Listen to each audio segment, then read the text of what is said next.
नमस्कार साथियों, ABC maths academy के यूट्यूब चैनल में आपका फिर से एक बार स्वागत है। और आज अपन मैथ्स के 20 क्वेश्चन का संग्रह देखेंगे। सारे क्वेश्चन एग्जाम ओरिएंटेड क्वेश्चन हैं।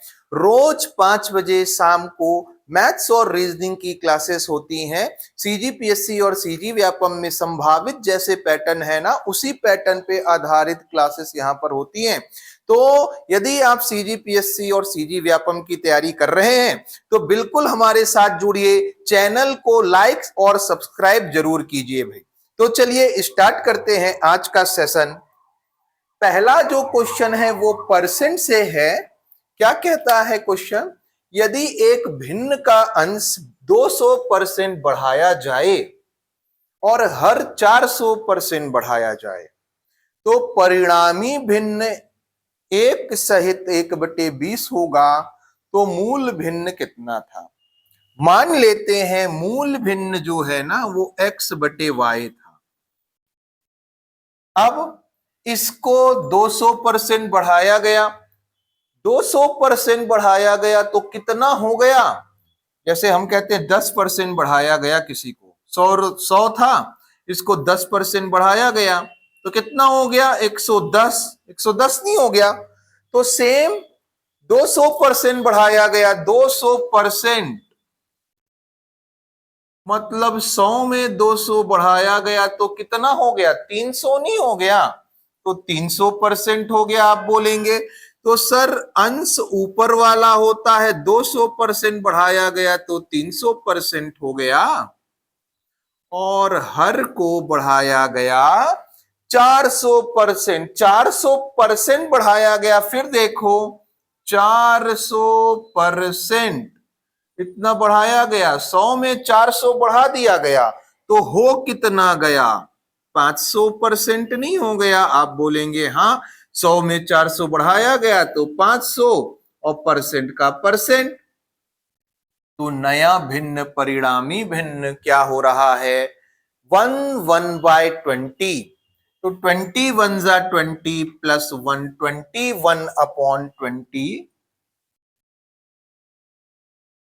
चेक कीजिए, डबल जीरो से डबल जीरो कैंसल, परसेंट से परसेंट कैंसल, और ये क्या आया? 3 7 जा 21, 5 4 जा 5 चौक 20। तो कितना आया? x/y कितना आ गया? 7/4। अच्छा, इसको आप डिवाइड करो, 4 एकम 4, बचा कितना? 3/4। x/y का मान ये है। आप बोलेंगे हाँ सर बहुत सिंपल था, जितना भी बोलता है ना इतना बढ़ा दिया गया, उतना 100 में ऐड कर दो, 100 में जोड़ दो उतना। चलिए नेक्स्ट क्वेश्चन आगे बढ़ते हैं। क्या है? साधारण ब्याज का क्वेश्चन है। क्या कहता है? कोई धन साधारण ब्याज पर 11 साल में 9 गुना हो जाता है। 9 गुना तो 33 गुना होने में कितना समय लगेगा? इसके लिए बहुत अच्छा फॉर्मूला हमने बताया है, n1 - 1/t1 is equal to n2 - 1/t2। n क्या है? टाइम्स। टाइम्स मतलब गुना।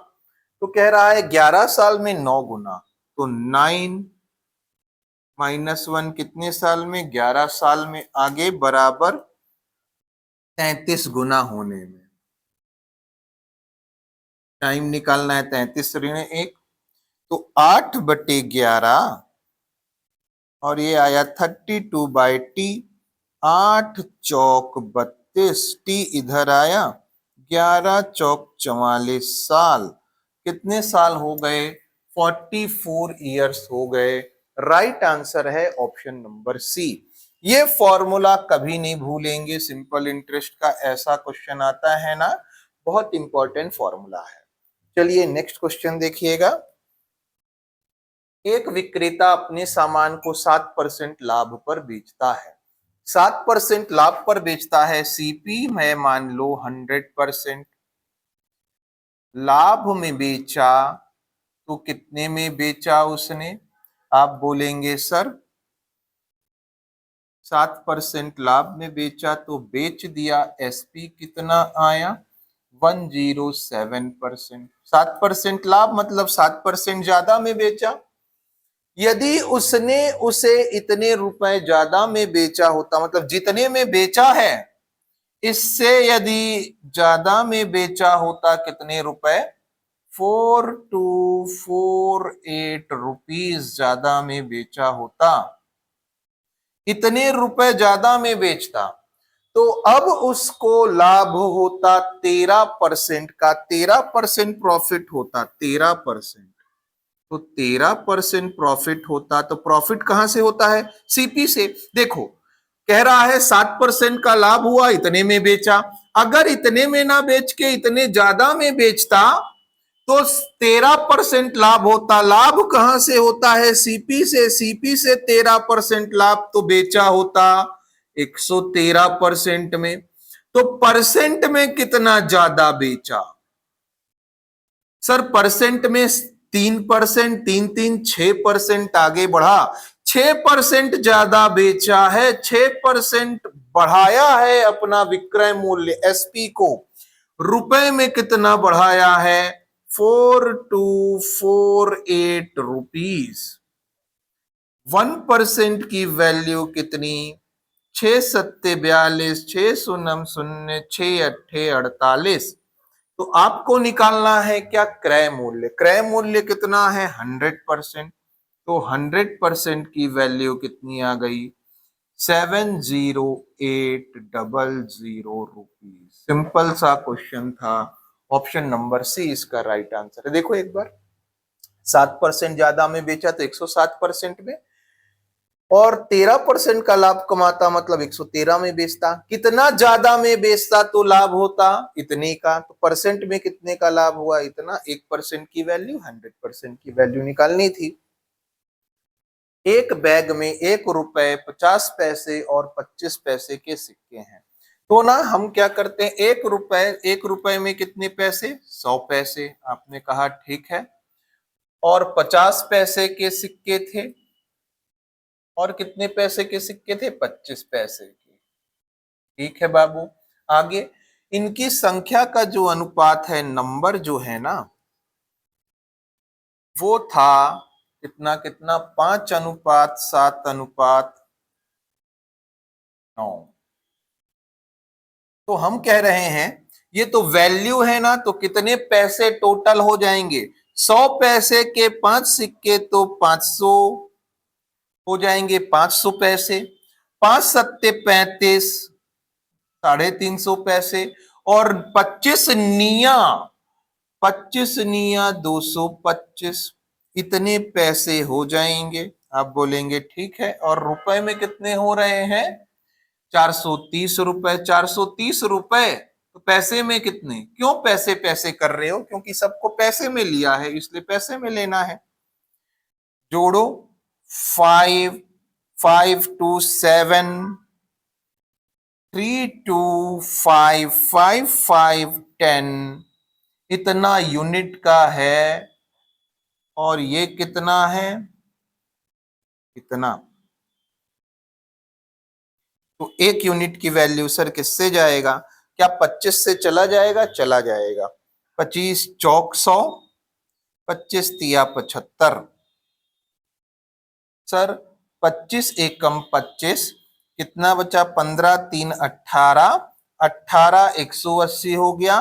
25 छंग 150 और 25 सत्ते 175, 5 बचा। 25 दूना 50, 4 तिया 12, 4 चौक 16, 4 तिया 12, 4 चौक 16, मतलब 1 यूनिट की वैल्यू कितनी आई 40। तो क्या पूछा है 50 पैसे के सिक्कों की संख्या। 1 यूनिट की वैल्यू 40, तो 7 यूनिट की वैल्यू, 7 यूनिट की वैल्यू बाबू 7 चौक 28, 280। Option number B right answer है। देखिए यदि आप सबको रुपए लेते ना तो ये रुपए लेते, ये रुपए को 430 डायरेक्ट कर देते, लेकिन यहां सबको पैसे लिए हैं तो 430 गुणित 100 करना पड़ेगा, इंटू 100 करना पड़ेगा, क्योंकि 1 रुपीज में 100 पैसे होते हैं। आपने 1 यूनिट की वैल्यू निकाली और यहाँ पे यदि कहता 100 पैसे के सिक्कों की संख्या तो 1 पैसे की वैल्यू, 1 यूनिट की वैल्यू 40, तो 5 यूनिट की वैल्यू। चलिए आगे बढ़ते हैं। देखो कथन कारण से रिलेटेड क्वेश्चन है, क्या कह रहा है? प्रत्येक परिमेय संख्या एक वास्तविक संख्या होती है। अब ध्यान से देखो, रेशनल नंबर, प्रत्येक परिमेय संख्या एक वास्तविक संख्या होती है। बिल्कुल सभी संख्याएं वास्तविक होती हैं, आई वाले को छोड़कर। तो ये तो सही है, सही है। ये छोड़ दो तो बाकी सभी संख्याएं क्या हैं? वास्तविक होती हैं। ठीक बात कह रहा है, परिमेय संख्या भी वास्तविक संख्या होगी। प्रत्येक वास्तविक संख्या को P बटे Q के रूप में लिखा जा सकता है। क्या वास्तविक संख्या को लिखा जा सकता है? नहीं, प्रत्येक परिमेय संख्या को लिखा जा सकता है। ये तो गलत हो गया। ए सही, आर गलत, ऑप्शन नंबर सी। ध्यान से देखिएगा, कुछ बच्चे इसको सही कर देंगे। वास्तविक संख्या को P बाय Q के फॉर्म में नहीं लिखते, परिमेय संख्या को P बटे Q के रूप में लिखते हैं, जहां P और Q इंटीजर हैं। इंटीजर मतलब पूर्णांक, और Q बराबर 0 नहीं होता। कब? परिमेय संख्या के केस में। चलो आगे, मैच द फॉलोइंग से क्वेश्चन आया है, सूची सही जोड़ी बनाइए। सबसे पहले किसी भी, देखो हमने कहा है इससे डरना नहीं है, कभी भी नहीं डरते। एक ठोक को बना लो ना, आप बना लोगे। एक ठोक को जान जाओ तो बहुत सारे आप एलिमिनेट कर सकते हो ऑप्शन। जैसे किसी भी संख्या का वर्ग जिसका अंक 5 पर होता है, उसके अंतिम 2 अंक हमेशा 25 होंगे। ये सही बात है। कैसे? जैसे 5 है ना, इसका वर्ग करो, क्या आएगा? 25। अब कोई भी संख्या ले लो जिसके इकाई के अंक में 5 आए, तो अगली संख्या होगी 15, इसका स्क्वायर करो 225। 25 लीजिए तो, अरे ऐसा नंबर लेना है जिसके यूनिट प्लेस में 5 आए, तो 25 है, इसका स्क्वायर 625। अच्छा 35 लीजिए तो 1225। आप क्या देख रहे हैं? कॉमन क्या देख रहे हैं? सब में 25 आ रहा है, अंतिम 2 अंक 25 हैं। तो बी के साथ क्या फिट हो जाएगा? बी के साथ क्या फिट करना है? बी के साथ 2। तो बी के साथ 2, 2 नहीं है, 2 नहीं है, ये दोनों तो गए, ये दोनों तो चले गए। अब देखो आगे बढ़ जाओ, देखो क्या, एक कोई सा भी एक पकड़ लो। यदि n 3 से विभाज्य है, यदि n 3 से डिवाइड होता है, तो n स्क्वायर भी 3 से विभाजित होगा। सही कह रहा है। e का 5, e का 5, तो ये आंसर नहीं हो सकता। e का 1, एक ही आंसर है, देख लो। अब याद रखना, किसी भी विषम संख्या के वर्ग को कैसे लिख सकते हैं? 8n+1 में लिख सकते हैं। क्यों? विषम संख्या क्या जानते हो? 1, 1 का वर्ग लिखो। अब n की जगह 0 रखो, 8 शून्य 0 + 1 1, 1 का वर्ग 1। विषम संख्या अगली है 3, स्क्वायर करो, 1 रखो तो n की जगह अब 1 रखो। 8 एकम 8 और 1 9, 3 का स्क्वायर 9, 5 स्क्वायर, विषम संख्या का स्क्वायर कर रहे हैं, विषम संख्या का स्क्वायर। सर यहां रखो, n की जगह 3 रखो, 8 तिया 24 और 1 25, चेक करो, 5 का स्क्वायर नहीं हो गया, 7 स्क्वायर। तो n की जगह अब आप रखो 6, 8 छंग 48 और 1 49। देखो सब में सेटिस्फाई कर रहा है, करेगा ही करेगा। क्योंकि विषम संख्या के वर्ग को कैसे लिखते हैं, 8n+1 के रूप में लिखते हैं, 1 आएगा। चलो, पूर्ण वर्ग के गुणनखंडों की संख्या हमेशा विषम संख्या होगी, बिल्कुल होगी, क्योंकि पूर्ण वर्ग जैसे हैं, जैसे पूर्ण वर्ग है ये 2 का स्क्वायर, या हम ले लेते हैं 25, 25 पूर्ण वर्ग है, तो ये क्या हो जाएगा, फैक्टराइजेशन 5 की घात 2। अब गुणनखंडों की संख्या के लिए क्या करते हैं, जो पावर है उसमें 1 जोड़ लेते हैं, पावर में 1 जोड़ेंगे तो कितना आएगा, 3। तो हमेशा तो विषम संख्या होगी ना, इसका सी का क्या आएगा, 3 आएगा, तो बचा क्या, 4। पूर्ण घन की पहचान उसके अभाज्य गुणनखंड के सभी घातांक के 3 के गुणज में होती है, ठीक है। अगर आपको 2 3 भी नहीं आ रहे, 2 यदि आपने जान लिया तो आप आंसर मार्क कर सकते हो। चलिए नेक्स्ट क्वेश्चन। एक छात्रों का औसत वजन, एक कक्षा के छात्रों का औसत वजन 15 है, दूसरी कक्षा के छात्रों का औसत वजन 30 है।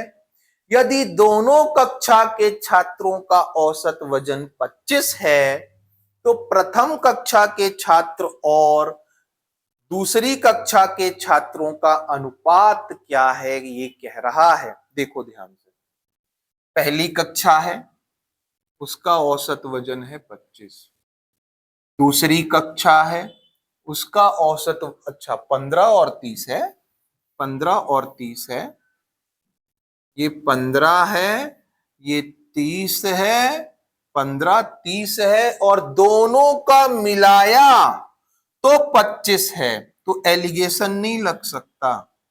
एलिगेशन क्या होता है, एक का टोटल पता है, दूसरे का पता है, कंबाइंड का भी पता है, कंबाइंड वाले बीच में लिखो। अब दोनों का डिफरेंस, 30 में 25 गया 5, 25 में 15 गया, 25 में 15 गया 10, दोनों का रेशियो 5 एकम 5, 5 दूना 10, दोनों की संख्याओं का अनुपात 1:2। खत्म बात। एलिगेशन लगाना था, घटाना था, बस चेक कीजिए। 25 में 15 माइनस किया 10, 30 में 25 माइनस किया 5, दोनों का रेशियो ले लिया। ये रेशियो होता किसका है, नंबर का। एलिगेशन लगाना था, डायरेक्ट आंसर निकलना था। चलिए, 108 किलोमीटर प्रति घंटा की गति से चलने वाली बस 40 सेकंड में कितनी दूरी तय करेगी। दूरी का फॉर्मूला हम डिस्टेंस का जानते हैं, distance is equal to speed into time. Speed है 108 किलोमीटर प्रति घंटा। अब क्योंकि टाइम सेकंड में दिया है ना, तो हम इसको मीटर पर सेकंड में लिख लेते हैं।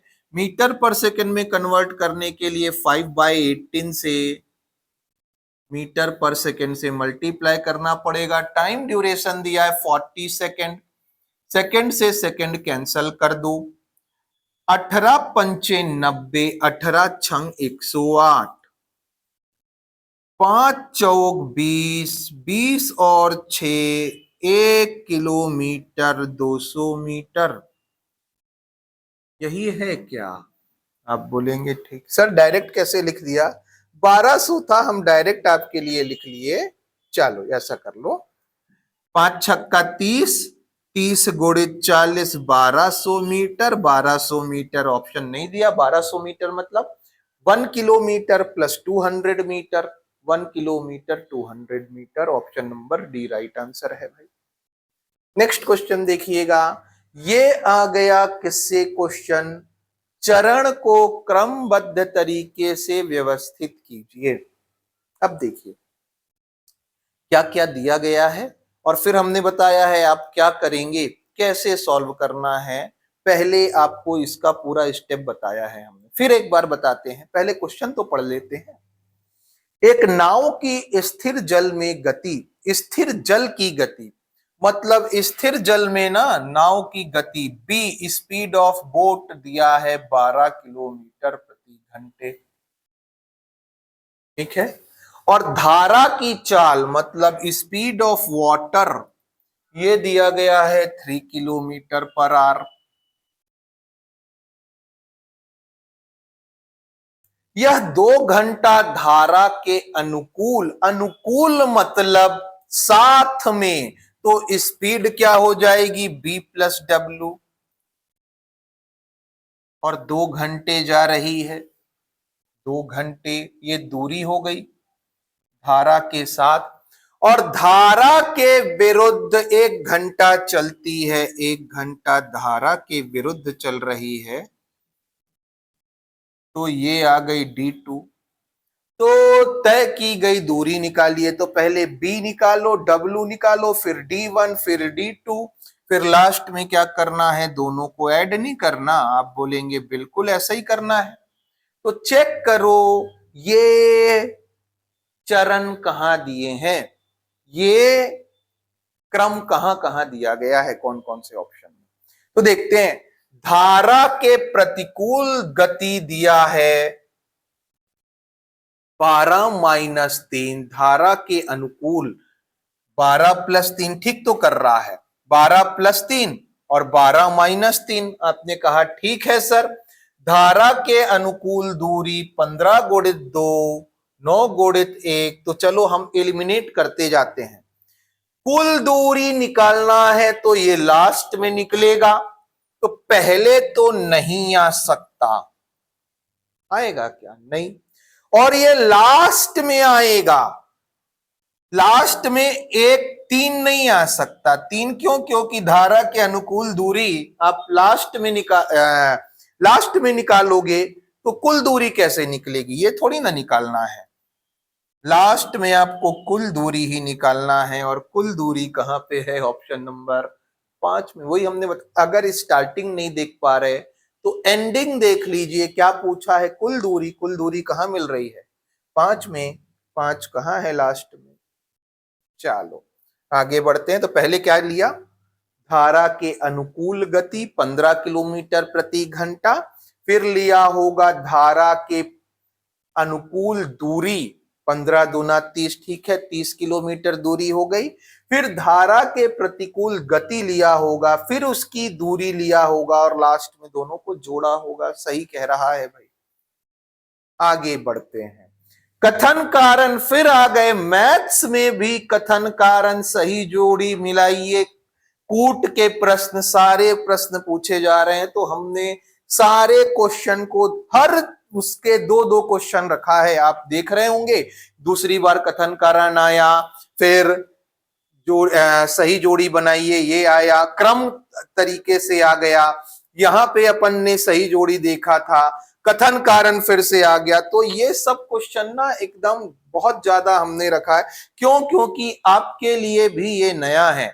आप ट्रेडिशनल मैथ्स तो बनाते आ रहे हो, लेकिन ये सब मैथ्स बनाने में थोड़ी दिक्कत होती है।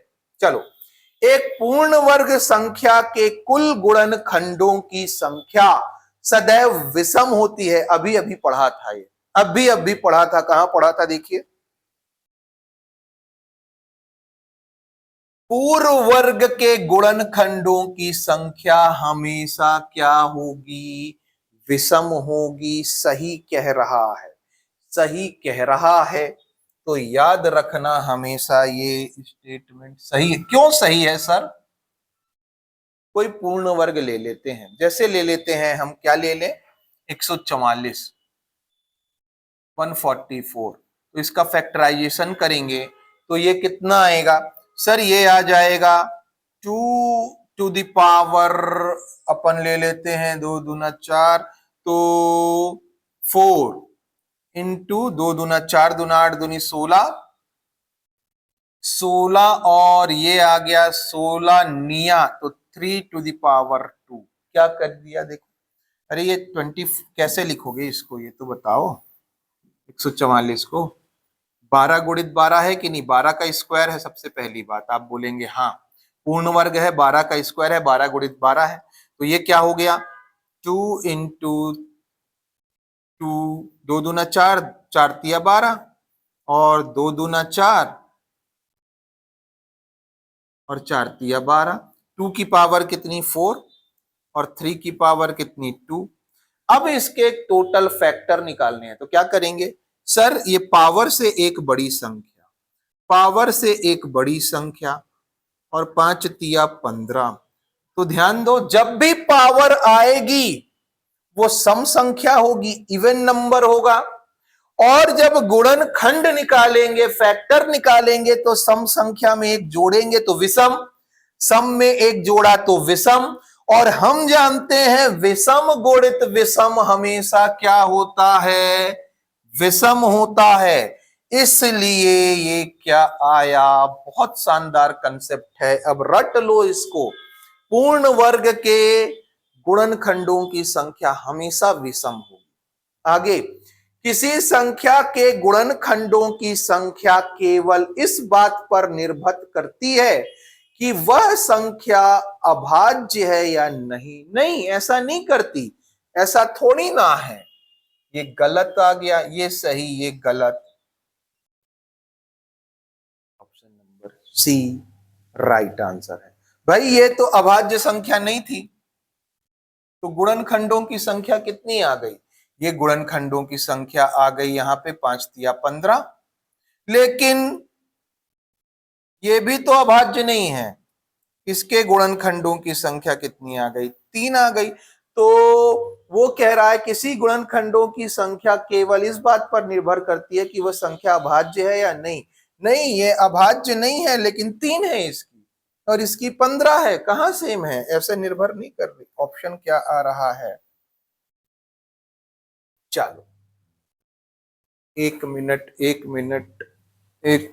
देखते हैं क्या कह रहा है, ध्यान से पढ़ते हैं। किसी संख्या के गुणनखंडों की संख्या इस बात पर निर्भर करती है कि वह संख्या अभाज्य है कि नहीं। हाँ, चलो चलो चलो चलो थोड़ा देखो, 1 मिनट देखिए, ये तो सही है, लेकिन अब देखो वह संख्या अभाज्य है या नहीं, इसका मतलब क्या है, अभाज्य है या भाज्य। अगर ये भाज्य हम पढ़े नहीं थे इसलिए दिक्कत हो गई, थोड़ा देखो, ध्यान से देखो, अभाज्य है या भाज्य, मतलब सर प्राइम नंबर होगा तो 2 फैक्टर होंगे और कंपोजिट नंबर होगा तो 2 से ज्यादा होंगे, कितने भी हो सकते हैं लेकिन 2 से ज्यादा होंगे, मतलब 3 से ज्यादा होंगे, 3 या 3 से ज्यादा होंगे। और वही तो कह रहा है गुणनखंडों की संख्या केवल इस बात पर निर्भर करती है कि अभाज्य है, अभाज्य है तो कितने, 2, और भाज्य है तो 3 या 3 से अधिक। सही तो कह रहा है। देखो एक वर्ड नहीं पढ़ा तो पूरा क्वेश्चन स्टेटमेंट गलत हो गया था। अब आगे बढ़ते हैं, दोनों सही होते हैं ना, तो ये आंसर नहीं हो सकता। आप बोलेंगे हाँ सर ठीक बात है, सही बात बोल रहे हो आप। अब आगे ये होगा या ये होगा, जब दोनों सही होते हैं तो थोड़े सा अटेंटिव हो जाना है। कैसे सॉल्व करना है इसको पढ़िए, फिर क्यों की लगाइए। एक पूर्ण वर्ग संख्या के कुल गुणनखंडों की संख्या सदैव विषम होती है, क्योंकि किसी संख्या के गुणनखंडों की संख्या केवल इस बात पर निर्भर करती है कि वह संख्या भाज्य है या भाज्य नहीं। ये कारण नहीं है। क्या कारण बताया था हमने पहले, अभी बताया ना, क्योंकि पूर्ण वर्ग के पावर हमेशा प्राइम फैक्टर के पावर होंगे, अभाज्य गुणनखंडों के पावर होंगे सम संख्या, और उसमें एक जोड़ेंगे तो विषम। तो विषम आया, विषम गुणित विषम करो विषम ही आएगा। तो ये इस दोनों तो सही है लेकिन इसका कारण नहीं है। ऑप्शन बी राइट आंसर है, बी राइट आंसर है भाई, बहुत बढ़िया क्वेश्चन था। चलिए आगे बढ़ते हैं। 2 अंकों की ऐसी कितनी संख्याएं हैं जिनके केवल 3 गुणनखंड हैं। देखो बहुत इंपॉर्टेंट कंसेप्ट, फिर से बहुत बच्चों को प्रॉब्लम थी, एक बार डिस्कस कर लेते हैं। क्या पूछा है, ऐसी कितनी संख्या है जिनके केवल 3 गुणनखंड हैं।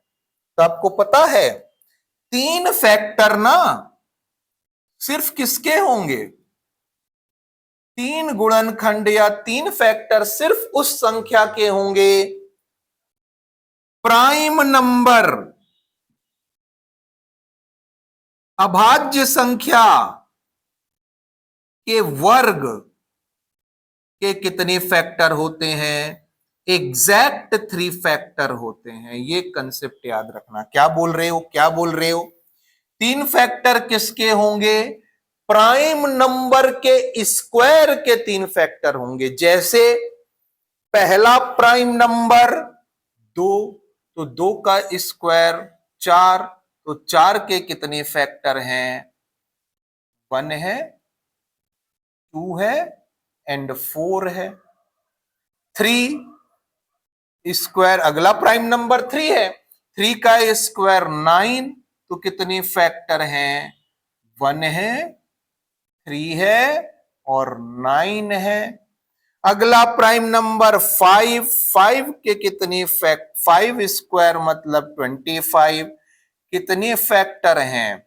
1, 5, 20, सबके 3-3 फैक्टर हैं। चेक करते जाइए। तो क्या 3 फैक्टर सिर्फ किसके होंगे?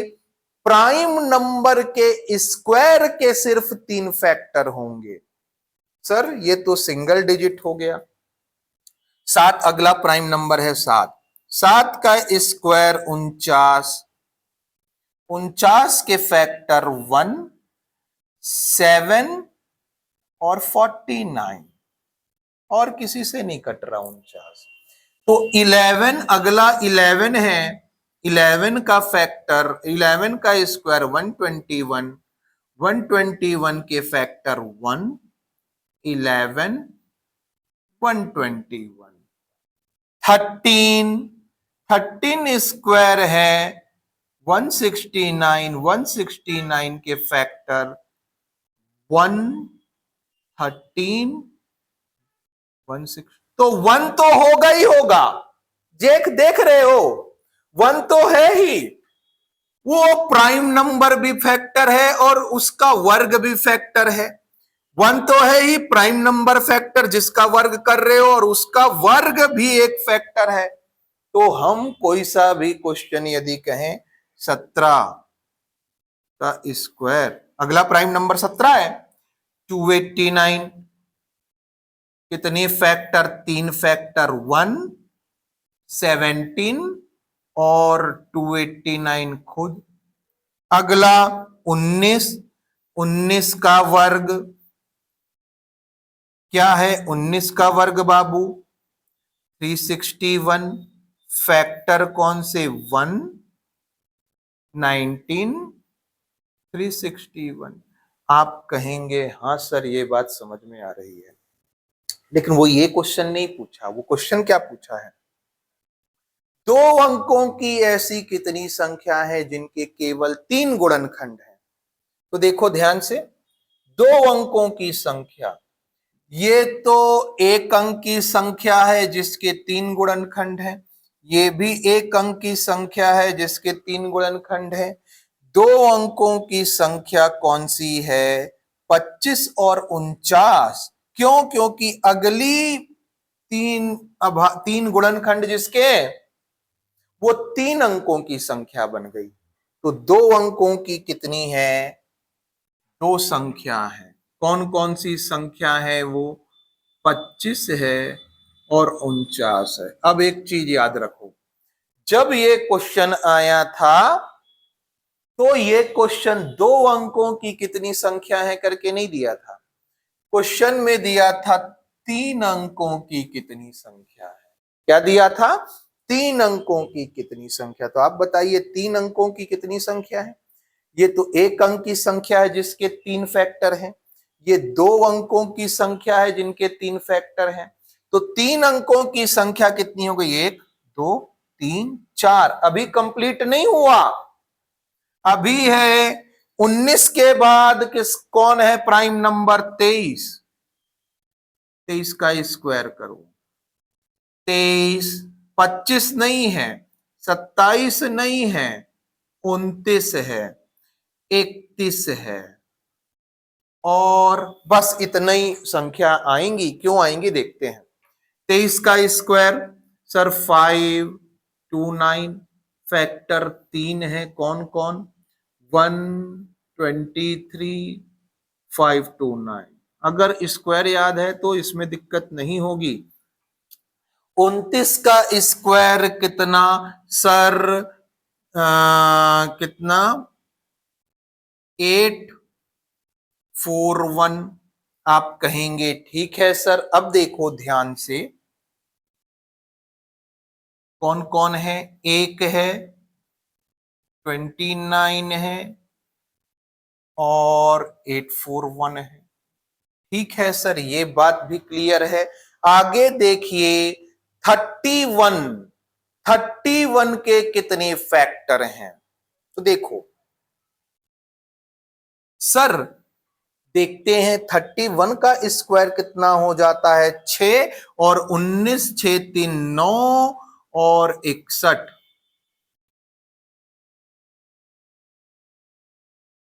131,961।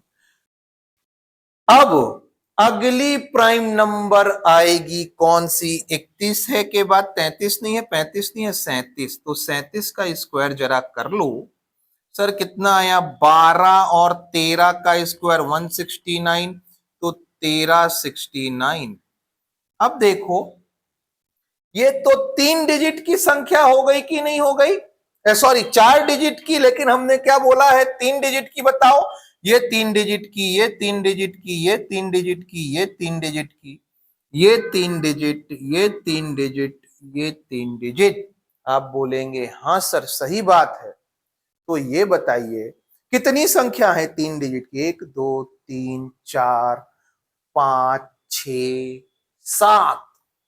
तो फिर बताओ, 2 अंकों की रट लो। अब इसको 2 अंकों की संख्या जिनके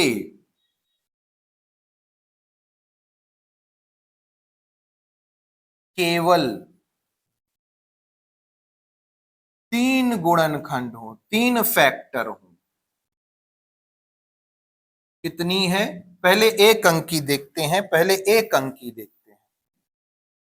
एक अंकों की संख्या जिनके केवल 3 फैक्टर हों, ये कौन कौन से हैं? 2 संख्या हैं।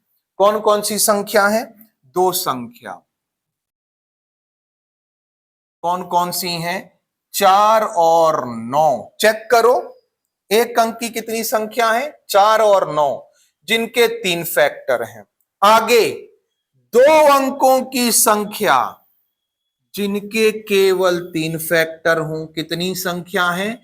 ये भी 2 संख्या हैं। कौन कौन सी हैं सर? 25 और 49। चेक करो कौन कौन है? 25 और 49। 3 अंकों की संख्या जिनके केवल 3 फैक्टर हों। 7 संख्याएं हैं। कौन कौन सी हैं? 121 है, फिर 169 है, फिर 289 है, फिर 361 है। प्राइम नंबर का स्क्वायर करते जा रहे हैं। 11 13, 13 के बाद प्राइम 17 19 23 529, 23 के बाद 25 नहीं, 27 नहीं, 29, 29 मतलब 841। फिर आ गया 31, 31, 31 का 961। कितनी संख्या हो गई? 3 3 6 और 1 7। ये संख्याएं हैं, याद रखेंगे। अब इसको रट लो। एक अंक की संख्या जिनके केवल 3 फैक्टर हों 2, 2 अंकों की संख्या जिसके 3 फैक्टर हों 2 संख्या है, और 3 अंकों की संख्या जिनके 3 फैक्टर हों 7 संख्याएं हैं। बहुत शानदार क्वेश्चन था। चलिए, इसको एकदम डीपली बता दिया कि बहुत सारे बच्चों को प्रॉब्लम थी इस क्वेश्चन में। आगे बढ़ते हैं। अच्छा, ये कहता है दिए गए समांतर श्रेणी में कुल पदों की संख्या ज्ञात कीजिए। कुल पदों की संख्या समांतर श्रेणी का फॉर्मूला क्या कहता है? ऐसा क्वेश्चन हमने दिया भी था। फॉर्मूला शायद nth term is equal to a plus n minus 1d, जहां a है first term, a is equal to 20, n n तो n आपको निकालना है, ये फाइंड आउट करना है। d क्या है, d सर्वांतर डिफरेंस, कॉमन डिफरेंस 4। अब चलो, और tn क्या है, tn nth term, last term 88 रखो, 88 इज इक्वल टू, देखो a इधर आ जाएगा मतलब 20 आएगा माइनस का, d नीचे आ जाएगा, d है 4 और +1 हो जाएगा इज इक्वल टू n। तो ये देखो ये कितना आया सर, ये 68 आ गया। 68 को 4 से डिवाइड किया, 4 एक कम 4, 2 28, 4 सत्ते 28 और एक n इज इक्वल टू कितना आया 18। 18 इसका राइट आंसर है भाई। चलिए नेक्स्ट क्वेश्चन देखिए, निम्नलिखित में से कौन सा भिन्न सबसे छोटा है। दो तरीके हैं, एक तो आप तरीका जानते हो कि डिवाइड करो, 11 चौक 44 0.4, 12 पंचे 60, 12 पंचे लगभग, 13 पंचे 65, 13 छंग 78, 6 बार, 17 पंचे 85। सबसे छोटा कौन सा है, 0.4। सबसे छोटा 0.4 मतलब 5/11, 5/11 राइट आंसर है। दूसरा तरीका क्या है कि ना आप क्रॉस मल्टीप्लाई करते जाओ। सबसे पहले ये समझो सबसे छोटी उंगली कौन सी है, तो आप पकड़ोगे इसको, इससे कंपेयर करो, कौन छोटा, ये ठीक है, इसको बाहर निकाल दो। दोनों में कौन छोटा, सर ये बाहर निकाल दो। कौन छोटा, सर ये बाहर निकाल दो। कौन छोटा, सर ये सबसे छोटी। तो दो लोगों को कंपेयर करो, तो कंपेयर करो, कैसे कंपेयर करना है, क्रॉस मल्टीप्लाई करके। क्रॉस मल्टीप्लाई, 12 पंचे 60, 11 सत्ते 77, 60 छोटा या 77, 60, तो ये छोटा नहीं है, छोड़ दो। 13 पंचे 65, 11 अट्ठे 88, कौन छोटा, 65, तो इसको छोड़ दो। 17 पंचे 85, 11 निया 99, सर 85 अभी भी छोटा है, तो ये छोड़ दो। कौन बचा, 5/11, वही राइट आंसर है। चलिए, मतलब दो लोगों को कंपेयर करना है, क्रॉस मल्टीप्लाई करते जाना है। नेक्स्ट क्वेश्चन, बिलासपुर शहर की जनसंख्या पहले वर्ष 5% बढ़ी और अगले वर्ष 6% बढ़ी, तो 2 साल बाद संख्या में वृद्धि बताइए। सिंपल सा क्वेश्चन है, ऐसा क्वेश्चन शायद कराया है हमने। a + b + ab/100, यही क्वेश्चन था शायद। सक्सेसिव है, रिपीट हो गया, ये सक्सेसिव का फॉर्मूला ये होता है। तो चलो लिखो, 6 + 5 + 6 × 5/100, ये कितना आ गया, 6 पंचे 30/100 मतलब 0.3, 6 5 11.3। नंबर ए राइट आंसर है। जब भी आए ये फॉर्मूला लगाइए, नेट इफेक्ट मेथड कहते हैं इसको। दो क्रमागत प्राकृतिक संख्याएं सदैव क्या होंगी, क्रमागत, क्रमागत मतलब कंटिन्यू आने वाली, लगातार, तो ये दोनों संख्या सम विषम, सम विषम होंगी। सम संख्या होगी क्या, दोनों नहीं, एलिमिनेट करते जाते हैं।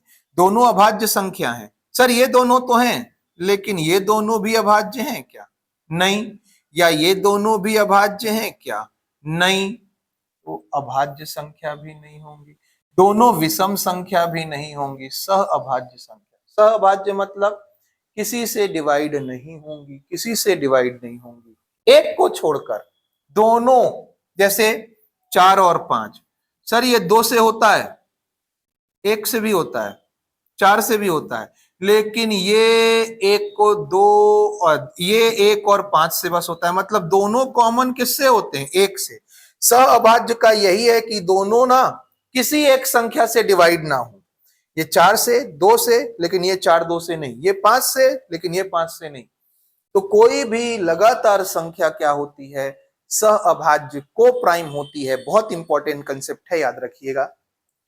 नेक्स्ट क्वेश्चन देखो, सतत भिन्न कंटिन्यूड फ्रैक्शन कहते हैं, लंगड़ा भिन्न भी कहते हैं। कैसे बनता है? 6×5 = 30 और 1 = 31, 31/6। ये 6 कहां चला जाएगा? ऊपर। 6 ऊपर चला जाएगा तो इससे गुणा होगा, और नीचे तो 31 आया था। 6 एकम 6, 6 एकम 6, 31 चौक कितना? 124।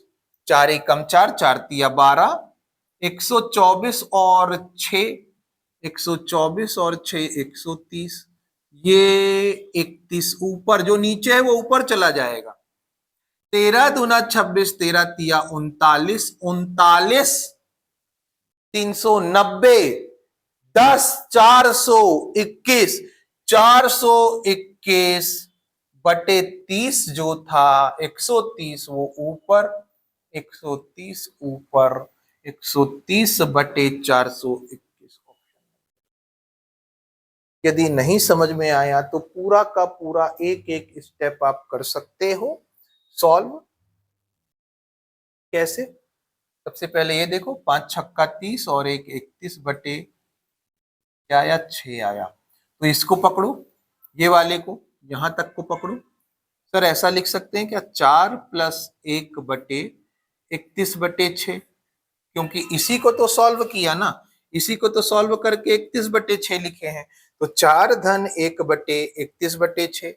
ये जो नीचे है वो ऊपर चला जाएगा, ऊपर चला जाएगा तो क्या हो जाएगा? 6 ऊपर, 31 नीचे। देखो तो 4 एकम 4, 4 तिया 12, 124 + 6, इन दोनों का गुणा किया, 124 + 6/31 कितना आया? 130/31।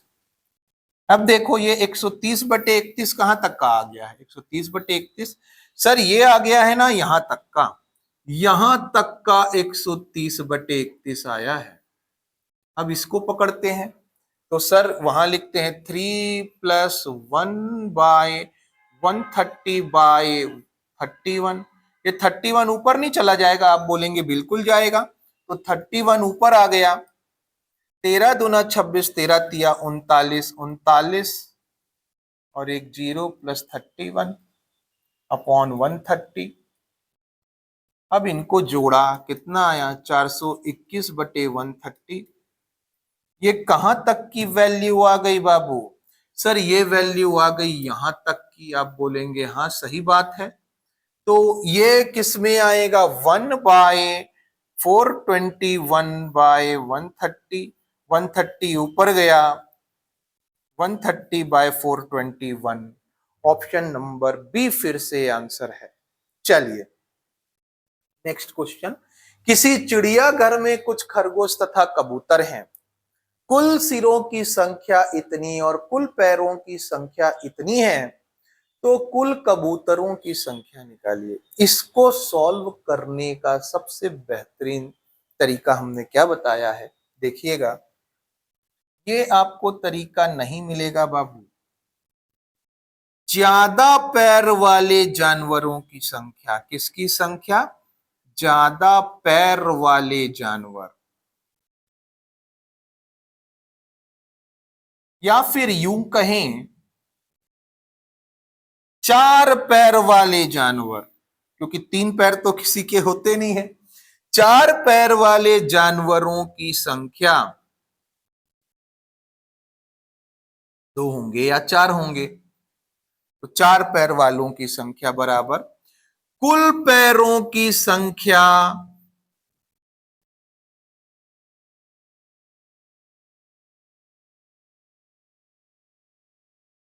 माइनस कुल सिरों की संख्या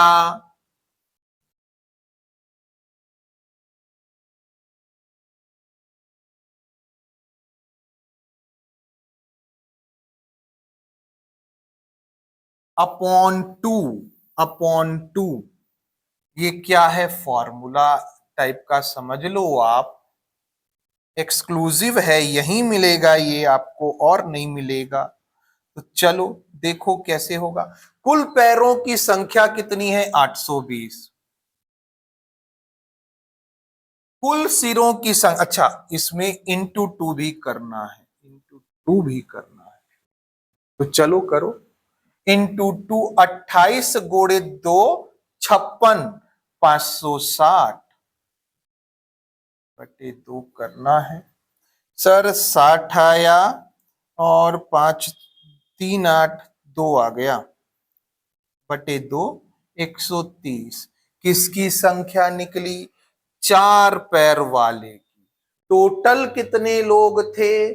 जितने सिर उतने लोग, तो 280 लोगों में से कबूतर, कबूतर नहीं, चिड़ियाघर में खरगोश, खरगोश के पैर कितने होते हैं? 4, तो खरगोश की संख्या है 130, तो कबूतर कितने हैं? सर 150। कबूतरों की संख्या कितनी है? तो डायरेक्ट क्या करना है, 280 का डबल घटाया आधा किया।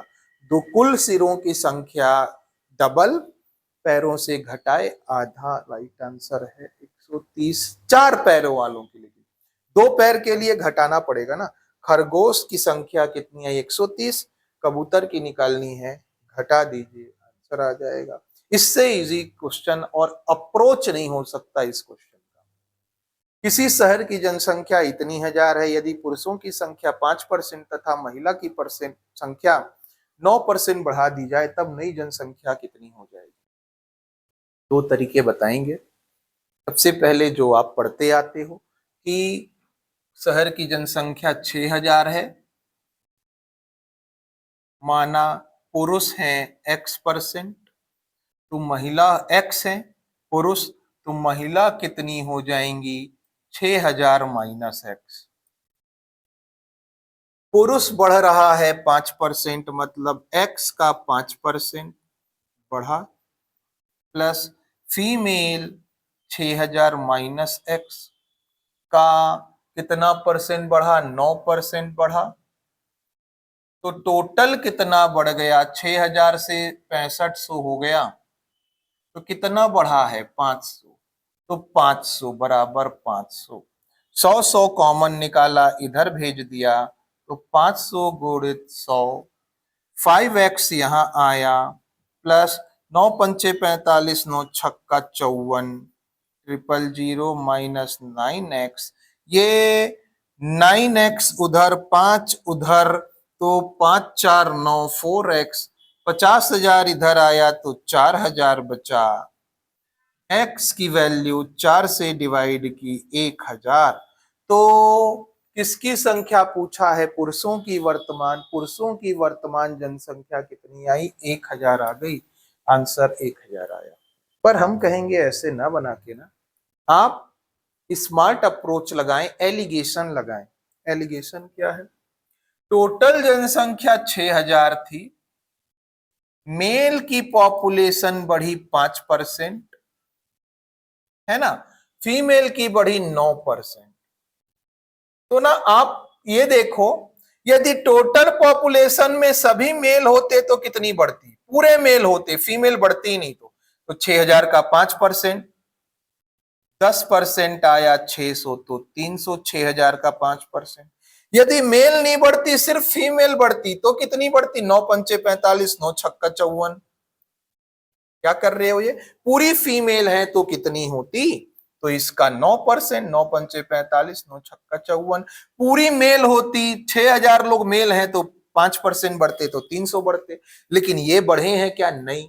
टोटल बढ़े कितने हैं? 500। कहां बोला है? 6000 से 6500 हो गए, तो 500 बढ़ी है।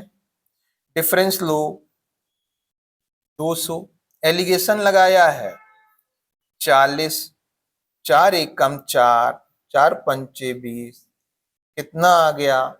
6 यूनिट। टोटल कितना यूनिट? 6 यूनिट। और टोटल नंबर में कितना है? 6000। एक यूनिट की वैल्यू 1000। और मेल की जनसंख्या निकालनी थी, कितना यूनिट है? 1 यूनिट, तो 1000, और 5 यूनिट ये है, तो 5000 ये इतना ज्यादा नहीं करना होता, समझाने के लिए बताया। डायरेक्ट करना था आपको। 6 पंचे 30, 300, 6 निया 54, 540, 550 रेशियो निकाल के आंसर निकालना था। चलिए भाई, एक व्यक्ति अपना सामान इतने परसेंट लाभ पर बेचता है। जैसे ही बच्चा इसको देखता है ना, डर जाता है। ये परसेंट यदि याद है तो अच्छी बात है, इसकी वैल्यू होती है 1/12। और यदि याद नहीं है तो कैसे करना है, निकालना है। कैसे निकालेंगे? 8 सहित 1/3%, दोनों को मल्टीप्लाई कीजिए, ऊपर ऐड कीजिए। 8 तिया 24 और 1 25/3 और परसेंट 25 चौक 100, 4 तिया 12, मतलब उसकी वैल्यू कितनी आई? 1/12। तो मान लो कोई सामान है, सीपी है एक्स, सीपी कितना है? एक्स। इसको इतने परसेंट लाभ पर बेचा, मतलब 12 में 1/12 लाभ, मतलब 12 में 1 का लाभ। तो बेचा कितने में? बेचा कितने में? 12 में 1 का लाभ, तो 13 में बेचा। और विक्रय मूल्य कितना है? ये विक्रय मूल्य आया। विक्रय मूल्य दिया कितना है? 6578। 13 पंचे 65, 13 शून्यम शून्य 13 छंग 78। अच्छा, जीरो भी है। तो x की वैल्यू क्या आ गई? सीपी कितनी आ गई? ये इधर आया। 12 पंचे 60, 12 छंग 72, 12 पंचे 60, 60 72 zero. Option number D right answer है भाई। चेक कीजिए, बहुत बढ़िया क्वेश्चन था। सिर्फ और सिर्फ यहाँ पे कैलकुलेशन करना है, बाकी तो ये इजी है। नेक्स्ट क्वेश्चन क्या कहता है? लास्ट क्वेश्चन है भाई। एक व्यापारी अपनी विक्रय मूल्य, वस्तु का विक्रय मूल्य लागत मूल्य से 15% बढ़ाकर निर्धारित करता है। तो मान लो कोई व्यापारी है, वो ना 15% बढ़ा देता है, मतलब 100 था तो अब कितना परसेंट करता है? 115%। लेकिन वस्तु को निर्धारित मूल्य से इससे 12% कम में बेचता है, तो 12% कम में बेचेगा तो कितने में बेचेगा इसको? 88% में। नहीं बेचेगा? आप बोलेंगे बिल्कुल बेचेगा। तो सीपी ये है, एसपी ये है। बस प्रॉफिट निकालना है, लाभ परसेंट। रेशियो ले लो, 5 दूना 10, 5 तिया 15, 5 दूना 10, 4 पंचे 20, 4 दूना 8, 4 दूना 8, 5 इधर कर लेते हैं, 500। 22 तिया 66, 22 दूना 44 और 6 50, 5 एकम 5। अच्छा, ये पर पॉइंट में तो दिया नहीं, तो डायरेक्ट देख लो। 6 का प्रॉफिट, 500 में खरीदा, 6 506 में बेचा। 6 का प्रॉफिट कितने में? 500 में, इंटू 100%। डबल जीरो से डबल जीरो, 5 एकम 5, 1 बचा 5। कितना आया? इतना परसेंट प्रॉफिट आया है। 1 सहित 1/5% प्रॉफिट आपका आया है। चलिए भाई, पूरे 20 क्वेश्चन आज के अपन ने कर लिए हैं। सारे पैटर्न जो भी थे सबको इंक्लूड करते हुए सभी चैप्टर के क्वेश्चंस को आपने यहां पे देखा। आपको यदि सेशन पसंद आया हो तो वीडियो को जरूर लाइक कीजिए, शेयर कीजिए और चैनल को सब्सक्राइब कीजिए। ABC maths academy YouTube channel में हर शाम 5 बजे मैथ्स और रीजनिंग के रिलेटेड वीडियोस आते हैं। अगर आपको सेशन पसंद आया हो तो सब्सक्राइब जरूर कीजिएगा। चलिए मिलते हैं नेक्स्ट सेशन में, तब तक के लिए धन्यवाद।